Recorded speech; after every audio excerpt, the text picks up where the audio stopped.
வேளாங்கண்ணி மாதம்மா ஆரோக்கியமா மரிய நீயம்மா கருணை உள்ள கொண்ட எங்க மாதம்மா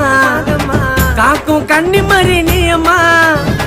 10 நாளா நடக்கிற நாங்க கொடிய பார்க்க வேளாங்கண்ணிக்கு வாங்க அன்னை என்றாலே ஆரோக்கியமாதா உன்னை நம்பி வந்தோம் எல்லாமே நீதான் கன்னிமரிய கருணை உள்ள மாதா மாதா எங்களை வாழ வச்ச குணவதியே நீதான் நீதான் கன்னிமரிய கருணை உள்ள மாதா மாதா எங்களை வாழ வச்ச குணவதியே நீதான் நீதான் அன்னை வேளாங்கண்ணி மாதம்மா ஆரோக்கியமா